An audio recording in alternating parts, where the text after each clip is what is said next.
ونستعينه ونستغفره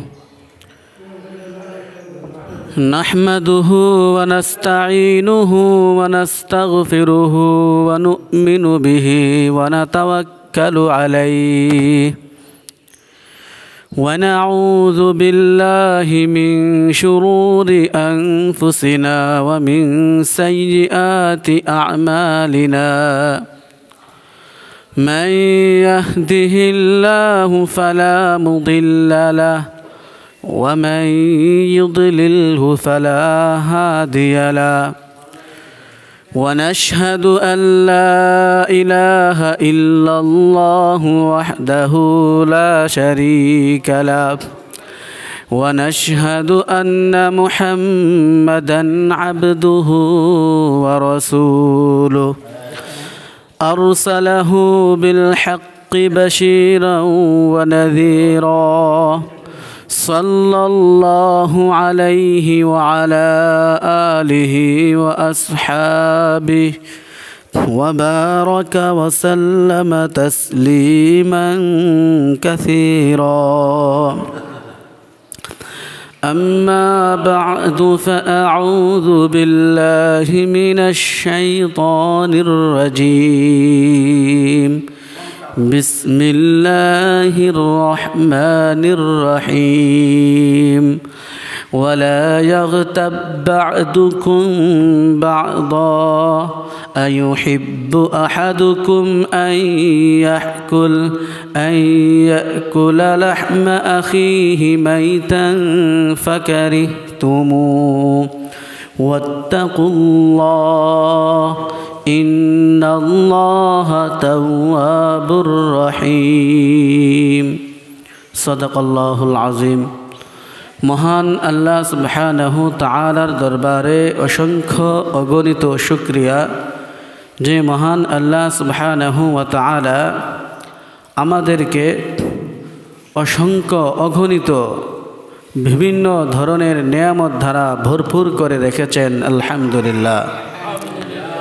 আল্লাহ তাআলা আমাদেরকে জুমার নামাজ আদায় করার জন্য মসজিদে আগে আগে আসার তৌফিক দান করেছেন আলহামদুলিল্লাহ। ধারাবাহিক বিভিন্ন বিষয়ে আমরা আলোচনা শুনে আসতেছি। আজকে যে বিষয়টি আপনাদের সম্মুখে আলোচনা করার ইচ্ছা পোষণ করেছি সে বিষয়টি খুবই বহুল প্রচলিত গুরুত্বপূর্ণ একটি বিষয়। এ সম্পর্কে জানা খুবই জরুরি। বিষয়টি হলো গীবত সম্পর্কে। গীবত কি? গীবতের পরিণাম কি? গীবত কাকে বলে? গীবত করলে কি পাপ, কি সমস্যা? এ ব্যাপারে আমাদের জানা থাকা দরকার। কারণ ছোট বড় আলেম সাধারণ লোক প্রত্যেকেই বেশিরভাগই আমরা গীবতে জড়িত হয়ে যাই ইচ্ছা অনিচ্ছায়। আমরা ভাবতেও পারি না যে এটা গীবত। অনেকেই ভেবে থাকি আমি যার ব্যাপারে সমস্যাটা বলতেছি যদি তার ভিতরে বাস্তবিক এই দোষটা থাকে তাহলে এটা তো গীবত না, এটা আরও মারাত্মক। এটা তো গীবত, পাশাপাশি অন্যের দুশ্চর্চাও হচ্ছে। আর যদি আমি যে বিষয়টা নিয়ে সমালোচনা করতেছি যার ব্যাপারে যদি এই দোষটা তার মধ্যে না থাকে তাহলে আরও মারাত্মক গুনাহ। মানে তার ভিতরে এই দোষটা থাকলেও গুনাহ, না থাকলেও গুনাহ। আল্লাহ তাআলা আমাদেরকে এ ব্যাপারে জানার এবং মানার তৌফিক দান করুক। আমাদের প্রত্যেকের জবান আমি ইনশাল্লাহ 1:25 মিনিটে শেষ করে দেব। এর ভিতরে আমি যতটুকু কথা বলতে পারি গুছিয়ে বলার চেষ্টা করব।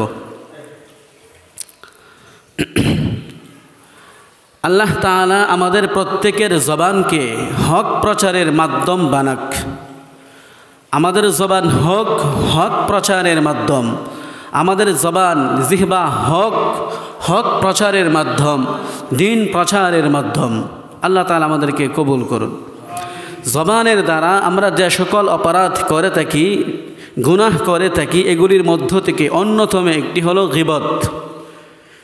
তো গীবত কি? গীবত কাকে বলে?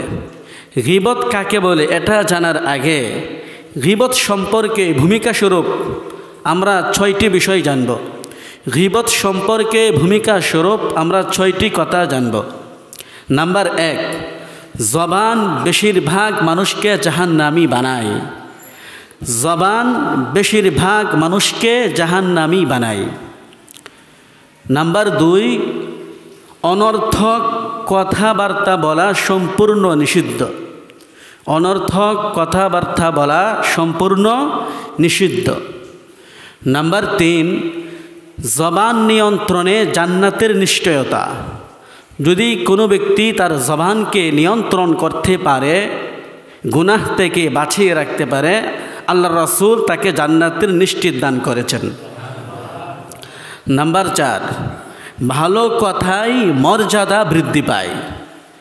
ভালো কথা বললে ভালো কথার কারণে কথা বলনেওয়ালার মর্যাদা আল্লাহ তাআলা বৃদ্ধি করে দেন, আল্লাহ তাআলা বাড়িয়ে দেন। নাম্বার 5, জবান নিয়ন্ত্রণকারী শ্রেষ্ঠ মুসলমান। জবান নিয়ন্ত্রণকারী শ্রেষ্ঠ মুসলমান। নাম্বার 6, জবান নিয়ন্ত্রণকারী নিরাপদে থাকে। নিরাপদ, সর্বপ্রকার অনিষ্টতা, ক্ষতি, সমস্যা থেকে, ঝগড়া বিবাদ থেকে সে বিরত থাকতে পারে, সে নিরাপদে থাকতে পারে। এই 6টা হলো মোটামুটিভাবে ভূমিকাস্বরূপ গীবত সম্পর্কে কথা। আমি চেষ্টা করব আজকের ভিতরেই শেষ করার জন্য। তো গীবত সম্পর্কে প্রথম কথা হলো, জবান বেশিরভাগ মানুষকে জাহান্নামী বানায়। আমার জবান আমাকে জাহান্নামে নিক্ষেপ করবে। আমি যদি আমার জবানকে ভালো কথায় ব্যবহার না করি, অনর্থক কথায়, অযথা কথাবার্তায় যদি আমি আমার জবানকে ব্যবহার করি, তাহলে আমার জবান আমাকে জাহান্নামে নিক্ষেপ করবে, আমাকে জাহান্নামে নিয়ে যাবে। দলিল তিরমিজির 2616 নং হাদিস, মুআজ বিন জাবাল রাদিয়াল্লাহু তাআলা আনহুর বর্ণনা। এই বর্ণনায় আল্লাহ রাসূল স্পষ্ট করে বলে দিয়েছেন, জবান বেশিরভাগ মানুষকে জাহান্নামী বানায়। হাদিসটা অনেক লম্বা, আমি পুরোটাই আপনাদের সম্মুখে উপস্থাপনা করার চেষ্টা করব। তিরমিজির 2616 নং হাদিস, মুআজ বিন জাবাল রাদিয়াল্লাহু তাআলা আনহুর বর্ণনা। তিনি বলেন, কুনতু মা'আন নবী সাল্লাল্লাহু আলাইহি ওয়াসাল্লাম ফি সাফারিন فأصبحت يوما قريبا منه ونحن نسير। মুআজ রাদিয়াল্লাহু তাআলা আনহু বলেন, আমি নবীজি সাল্লাল্লাহু আলাইহি ওয়াসাল্লামের সাথে কোন এক ভ্রমণে ছিলাম। আমি সফর করা অবস্থায় সফর করতে করতে নবীজির নিকটে চলে গেলাম, নবীজির নিকটবর্তী হলাম। নবীজির কাছাকাছি গিয়ে আমি নবীজিকে প্রশ্ন করলাম, ফাকুলতু, আমি নবীজিকে জিজ্ঞাসা করলাম, আখবিরনি বিআমালিন ইউদখিলুনিয়াল জান্নাতা ওয়া ইউবাঈদুনি মিনান নার। ওগো আল্লাহর নবী, আমাকে এমন একটি আমলের কথা বলে দিন যে আমলটা করলে আমি জান্নাতে প্রবেশ করব আর জাহান্নাম থেকে আমি মুক্তি পেয়ে যাব। আমাকে এমন একটি আমলের কথা বলে দিন যে আমলটা আমাকে জাহান্নাম থেকে মুক্তি দিয়ে আমাকে জান্নাতে পৌঁছিয়ে দিবে। নবীজি বললেন, ক্বাল লাকাদ সাআলতানি আন আযীমিন ওয়া ইন্নাহু লায়াসীরুন আলা মা ইয়াসসারাহুল্লাহু আলাইহি। নবীজি বললেন, মুআজ, তুমি আমাকে একটি গুরুত্বপূর্ণ প্রশ্ন করেছ, তুমি আমাকে একটি কঠিন প্রশ্ন করেছ। শুনে রেখো, জান্নাতে যাওয়া, জাহান্নাম থেকে মুক্তি পাওয়া, এটা তার জন্য সহজ, আল্লাহ যার জন্য সহজ করে দেন।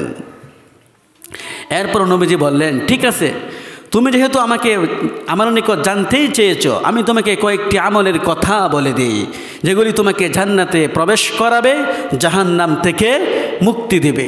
নাম্বার 1, তা'বুদুল্লাহ ওয়া লা তুশরিকু বিহি শাইআ। হে মুআজ, তুমি একমাত্র আল্লাহর ইবাদত করবে, আল্লাহর সাথে কাউকে শরীক করবে না। নাম্বার 1, তা'বুদুল্লাহ ওয়া লা তুশরিকু বিহি শাইআ। হে মুআজ, তুমি একমাত্র আল্লাহর ইবাদত করবে, আল্লাহর সাথে কোনো কিছুকে, অন্য কোনো কিছুকে তুমি শরীক করবে না, অংশীদার সাব্যস্ত করবে না। নাম্বার 2, ওয়া তুকিমুস সালাতা। হে মুআজ, তুমি নামাজ কায়েম করবে, নামাজ প্রতিষ্ঠিত করবে, নামাজের প্রতি তুমি যত্নবান হবে, নামাজের প্রতি তুমি গুরুত্ব দিবে। যখন আজান হয়ে যাবে তুমি যে কোনো ব্যস্ততায় থাকো, তুমি ব্যস্ততা থেকে মুক্ত হয়ে সর্বপ্রথম তোমার কাজ হলো নামাজ আদায় করে নেওয়া। যখন তোমার কানে আজানের শব্দ পৌঁছলো, আজান পৌঁছলো, যে কোনো ওয়াক্তের আজান, তোমার প্রথম কাজ হলো নামাজের প্রস্তুতি নেওয়া। ও তুকিমুসসালাহ, হে মুআজ তুমি নামাজ প্রতিষ্ঠিত করবে, তুমি নামাজ কায়েম করবে। নামাজ প্রতিষ্ঠিত কাকে বলে? নিজে নামাজি হওয়া, অন্যকে নামাজি বানানোর চেষ্টা করা, এটাকে বলা হয় নামাজ কায়েম করা। আর শুধু আমি নামাজ আদায় করলাম, অন্য কাউকে নামাজি বানানোর চেষ্টা করলাম না। চেষ্টা করতে হবে, চাই আমার দাওয়াতে অন্য কেউ নামাজি হোক অথবা না হোক, কিন্তু আমাকে চেষ্টা করতে হবে যেন আমার পুরো পরিবার, আমার আত্মীয় স্বজন, আমার সমাজের প্রত্যেকেই যেন নামাজি হয়ে যায়, আমার আত্মীয় স্বজন প্রত্যেকেই যেন নামাজি হয়ে যায়। এই চেষ্টা ফিকির থাকতে হবে। যদি চেষ্টা ফিকির থাকে তাহলে যদিও তারা নামাজ আদায় না করে, কিন্তু আমি ঠিক হই নামাজ কায়েমকারী হয়ে যাব, নামাজ প্রতিষ্ঠাকারী হয়ে যাব। আর যদি এই চেষ্টা ফিকির চিন্তা চেতনা না থাকে, শুধু আমি একাকী নামাজ আদায় করি, তাহলে আমি নামাজ আদায় করলাম, নিজের দায়িত্বটা পালন করলাম, কিন্তু কোরআনে যে আল্লাহ তাআলা বলছেন আকিমুসসালাহ, নামাজ কায়েম করো, প্রতিষ্ঠিত করো, আমি সেই নামাজ প্রতিষ্ঠিত করতে পারলাম না। আল্লাহ তাআলা আমাদের প্রত্যেককেই নিজে নামাজি হওয়ার, অন্যকে নামাজি বানানোর চেষ্টা করার তৌফিক দান করো। তো নাম্বার 2, ও তুকিমুসসালাহ, তুমি নামাজ কায়েম করবে। নাম্বার 3, ওয়াতু উতি যাকাতা, তুমি যাকাত প্রদান করবে। ও মুআজ, তুমি যদি যাকাতের পরিমাণ, যাকাত আদায় করার পরিমাণ মালের মালিক হও, তাহলে তুমি কোনো কুণ্ঠাসা ব্যতীত, কোনো কৃপণতা ব্যতীত তুমি যাকাত দিয়ে দিবে, যাকাত আদায় করবে। যাকাত আদায় করার সময় তুমি কোনো কৃপণতার পরিচয় দিবে না, তুমি যাকাত থেকে বাঁচার চেষ্টা করবে না, তুমি যাকাত প্রদান করবে। নাম্বার 4, ওয়া তাসুমু রমাদানা, হে মুআজ তুমি রমজান মাস আসলে রমজানের রোজা রাখবে। নাম্বার 5, ওয়া তাহুজ্জুল বাইতা, হে মুআজ তুমি হজ আদায় করার সক্ষম হলে তুমি হজ আদায় করবে। এই 5টা কাজ তুমি করবে। তুমি আল্লাহর ইবাদত করবে, আল্লাহর সাথে কোনো কিছুকে শরিক করবে না, শিরিক করবে না। নাম্বার 1, তুমি আল্লাহর ইবাদত করবে, শিরিক করবে না। নাম্বার 2, তুমি নামাজ প্রতিষ্ঠিত করবে। নাম্বার 3, তুমি যাকাত প্রদান করবে। নাম্বার 4, তুমি রমজান মাসে রোজা রাখবে। নাম্বার 5, তুমি হজ আদায় করার, হজ তোমার উপর ফরজ হলে তুমি হজ আদায় করবে। জিলকদ মাসের আজকে প্রায় 9 তারিখ, গত জমায় 1 তারিখ গিয়েছে, সেই হিসেবে আজকে 8 তারিখ। আমরা প্রত্যেকে আল্লাহর কাছে এখন থেকে বেশি বেশি দোয়া করা দরকার। আল্লাহ, তোমার কাবাঘর, তোমার রাসূলের কবরস্থান, আমাদেরকে তোমার রাসূলের কবর, তোমার রাসূলের রওজা জিয়ারত না করিয়ে আমাদেরকে তুমি মৃত্যু দিও না। বেশি বেশি আল্লাহর কাছে দোয়া করা দরকার। আল্লাহ তাআলা আমাদের প্রত্যেককেই হজ করার তৌফিক দান করুন। আল্লাহ রাসূল বললেন, হে মুআজ তুমি 5টি আমল যদি করো, তাহলে আশা করা যায় এই 5টি আমল তোমাকে জান্নাতে পৌঁছিয়ে দিবে, জাহান্নাম থেকে মুক্ত দিয়ে দিবে। প্রশ্নটা কী ছিল? এমন একটি আমলের কথা বলে দিন যে আমলটি আমাকে জান্নাতে পৌঁছিয়ে দিবে, জাহান্নাম থেকে মুক্তি দিবে। এই 5টা আমলের কথা বললেন। আল্লাহ তাআলা আমাদের প্রত্যেকেই 5টি আমল আদায় করা তৌফিক দান করো। এই 5টা আমলের মধ্যে যদি আমরা চিন্তা করি তাহলে একটি বিষয় বের হয়ে আসে। প্রথম বিষয়টা হলো তুমি আল্লাহর ইবাদত করবে, আল্লাহর সাথে কোনো কিছুকে শরিক করবে না। এটা কোনো নির্দিষ্ট সময়ের সাথে সম্পৃক্ত না, নির্দিষ্ট কোনো অর্থ, নির্দিষ্ট কোনো ধন সম্পদের সাথে সম্পৃক্ত না যে এই পরিমাণ সম্পদ হলে আল্লাহর ইবাদত করবে, আল্লাহর শিরিক করবে না। প্রত্যেকেই যারা আমরা বালেগ মুসলমান, প্রত্যেকের উপর আবশ্যক আল্লাহর ইবাদত করা, আল্লাহর সাথে কোনো কিছুকে শরিক না করা সর্বাবস্থায়। নাম্বার 2 বলছেন নামাজ কায়েম করা। নামাজ কায়েম করা, আমরা প্রত্যেকেই বালেগ হওয়ার সাথে সাথেই আমাদের উপর নামাজ ফরজ হয়ে যায়। নামাজ ফরজ হওয়ার সাথে কোনো সম্পদের সম্পৃক্ততা নেই যে এই পরিমাণ মালের মালিক হতে হবে, তুমি আলেম হতে হবে। তুমি যদি আলেম হও তাহলে তোমার জন্য নামাজ ফরজ, তুমি যদি এই পরিমাণ সম্পদের মালিক হও তাহলে তোমার জন্য নামাজ ফরজ। বিষয়টা এরকম না, বরঞ্চ আমরা যারা বালেক মুসলমান রয়েছি, নারী পুরুষ, প্রত্যেকের উপর আমাদের দৈনিক 5 ওয়াক্ত নামাজ ফরজ, ফরজে আইন। যদি ইচ্ছাকৃতভাবে আমি পরিহার করতে থাকি তাহলে আমি নিয়মিত কবিরা গুনাহের অধিকারী হতে থাকবো, আমার আমল নামেই কবিরা গুনাহ লেখা হবে। আর যদি আমি অস্বীকার করি তাহলে আমি কাফেরের খাতায় চলে যেতে পারি। এই জন্য ভাইয়েরা, আমাদের প্রত্যেকের উচিত নামাজের প্রতি খুবই যত্নবান হওয়া, খুবই যত্নবান। এটা আফসোস লাগে, এই জুমার দিন নামাজ পড়া একটা অভ্যাসে পরিণত হয়ে গেছে। শুধু জুমার নামাজ আদায় করি, বাকি অন্য 6 দিন অন্য অক্তগুলো নামাজ আদায় করি না। খুব আফসোস। আমাদের প্রত্যেকের উচিত নামাজের গুরুত্ব অপরকে বোঝানো, নামাজের ভয়াবহতা অন্যকে বোঝানো। নামাজ ছেড়ে দিলে কী হবে, ইনশাআল্লাহ এ বিষয়ে কথা বলবো নামাজের ব্যাপারে বিস্তারিত। আল্লাহ তাআলা আমাদেরকে নামাজ আদায়ের তৌফিক দান করুন। এরপর আল্লাহ রাসূল সাল্লাল্লাহু আলাইহি ওয়াসাল্লাম এই প্রশ্নের উত্তর দেওয়ার পর আল্লাহ রাসূল সাল্লাল্লাহু আলাইহি ওয়াসাল্লাম বললেন, আলা আদুল্লুকা বিআমালিন, আলা আদুল্লুকা আলা আবওয়াবিল খাইরি, আলা আদুল্লুকা আলা আবওয়াবিল খাইরি, আস-সাওমু জুন্নাহ ওয়াস-সাদাকাতু তুতফিউল খাতিআ কামা ইউতফিউল মাউ আন-নারা ওয়া সালাতুর রাজুলি মিন জাওফিল লাইলি।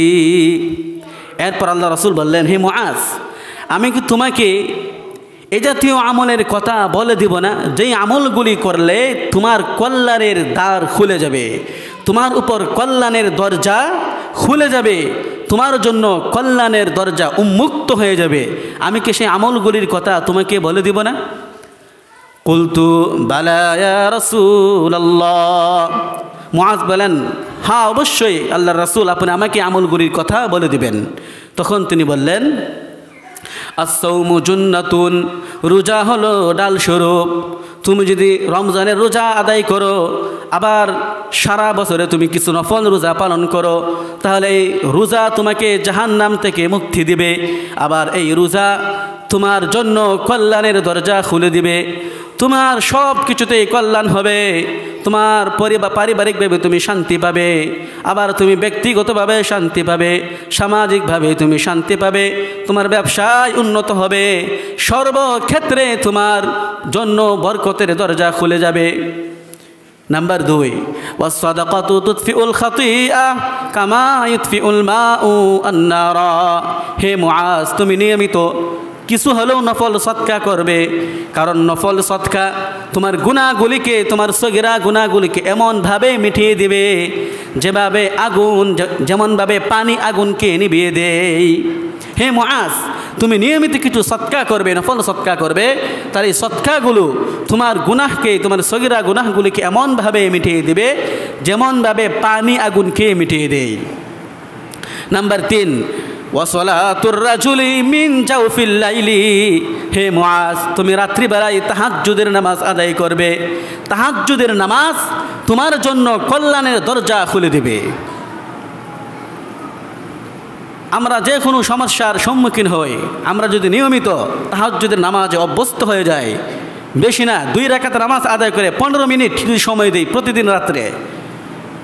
এখন তো যারা মোবাইল ইউজ করেন, ব্যবহার করেন, আলাদা অ্যাপস আছে যে নামাজের ওয়াক্ত কখন শেষ কখন শুরু, তাহাজ্জুদের ওয়াক্ত কখন শেষ কখন শুরু। আমরা যারা নিজেরা না জানি, আমাদের ছেলেরা যারা রয়েছেন, আমাদের মেয়েরা, এদেরকে যদি বলে দিই আজকে তাহাজ্জুদের ওয়াক্ত কয়টায় শেষ, যদি বলে যে 4:50 শেষ, আমি যদি তাকে বলে দিই, মা তুমি আমাকে বা বাবা তুমি আমাকে 4:30 আমাকে জাগিয়ে দিবে, 3:30 আমাকে জাগিয়ে দিবে, 3:50 যদি সে 20 মিনিট আগে আমাকে জাগিয়ে দেবে, আমি 3:30 উঠে, এখন তো গরম, শীত নাই, সহজ, অনেকের তো 12টা 1টা বেজেই যায় ঘুমাতে ঘুমাতে কারেন্ট না থাকলে। তা আমি যদি ওযু করে, ইস্তেনজা করে, ওযু করে 2 রাকাত নামাজ আদায় করে আমি আল্লাহর নিকট কান্নাকাটি করি, আল্লাহ আমাকে তো আপনি এটা দেন ওটা দেন, আমার এই সমস্যা, আমার মেয়েদের বিবাহ হচ্ছে না, আমার ছেলেরা আমার কথা শুনে না, আপনি তাদেরকে আমার অনুগত করে দেন, তাদেরকে আপনি কবুল করে নেন, আপনি তাদেরকে আমাদের জন্য জান্নাতের উসিলা হিসেবে কবুল করে নেন, তাদেরকে আপনি এক সন্তান হিসেবে কবুল করে নেন। আল্লাহ, দীর্ঘদিন যাবৎ ব্যবসায় উন্নতি হচ্ছে না, ব্যবসায় আমি লাভবান হতে পারতেছি না। আল্লাহ, তুমি আমার ব্যবসাকে উন্নত করে দাও, তুমি আমার ব্যবসাকে লাভবান করে দাও। আমি যদি এভাবে নিয়মিত বলতে থাকি, দুইটা লাভ। এক তো আমি আল্লাহর নিকটবর্তী হয়ে যাব, আমি আল্লাহর একেবারে নিকটবর্তী বান্দা হয়ে যাব। আরেকটা লাভ কি? আল্লাহ আমার দোয়া কবুল করে নেবেন, আল্লাহ আমার প্রত্যেকটা কাজে কর্মে বরকত দান করবেন। আল্লাহ তাআলা আমাদের প্রত্যেককেই তাহাজ্জুদের আমলটা শুরু করার তৌফিক দান করুক।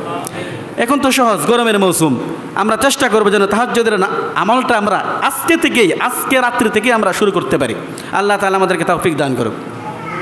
এরপর আল্লাহ রাসূল সাল্লাল্লাহু আলাইহি ওয়াসাল্লাম পুনরায় আবার বললেন, আলা উখবিরুকা বিরাসিল আমরি কুল্লিহি ওয়া আমুদিহি ওয়া যিরওয়াতি সানামিহি।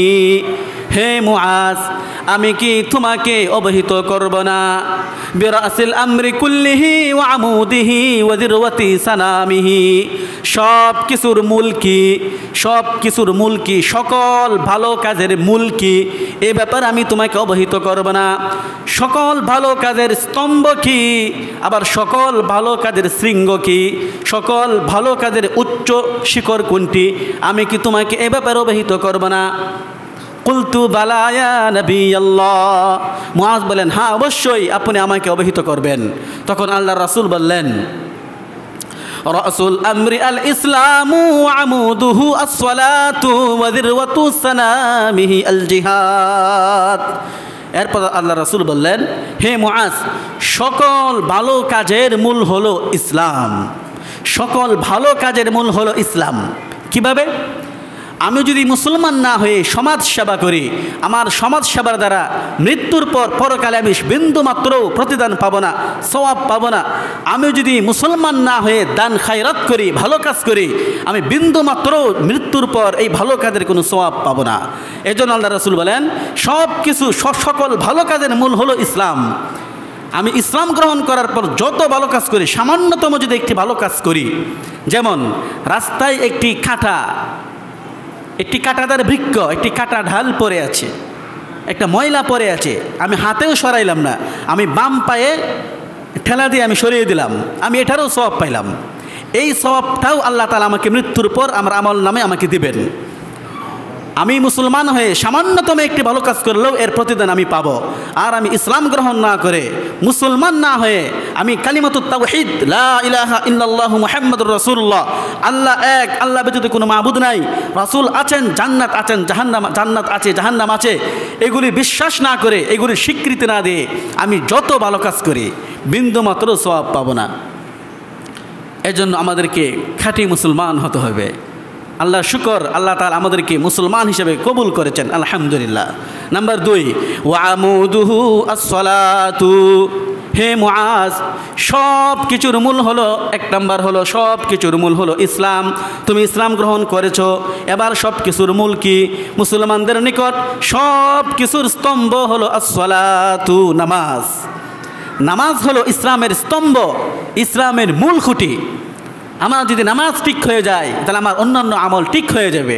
ভাইরা আমার, কথায় নামাজের কথায় আসে, কিন্তু আমাদের ফিকির আসে না কিভাবে আমার বালেক ছেলেটাকে, আমার বালেক মেয়েটাকে নামাজি বানাবো। ফিকির আসে না। আমার অনেক ছেলে মেয়ে স্কুলে পড়ে, কিন্তু তাদের উপর নামাজ ফরজ, আমি ভ্রুক্ষেপও করি না, আমার চিন্তায়ও আসে না যে তাদেরকে নামাজি বানাতে হবে, তাদেরকে নামাজের দাওয়াত দিতে হবে।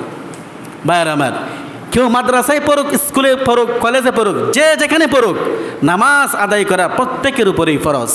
এ ব্যাপারে কোনো শিথিলতা করা যাবে না, কোনো অবহেলা করা যাবে না। আমি আমার ছেলে মেয়েদেরকে যদি নামাজের দাওয়াত না দেই, নামাজের ব্যাপারে যদি আমি ভীতি প্রদর্শন না করি, ভয় না দেখাই, তাহলে আমি আর আপনি পাক্কারাও হয়ে যাব।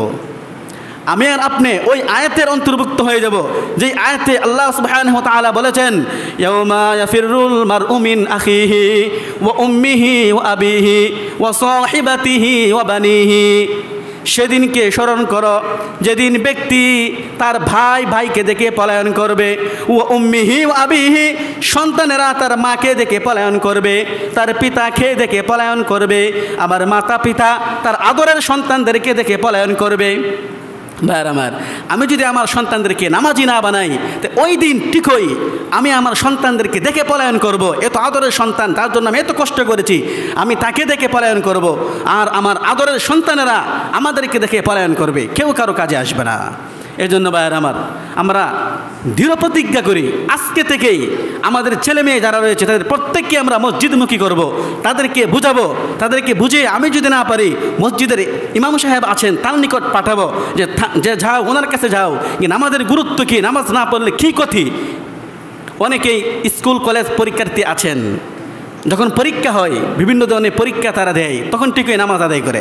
আমি দেখি এমনকি যখন পরীক্ষা দেওয়া শেষ, তো রেজাল্ট বের হওয়ার আগে তারা তাবলিগে যায়,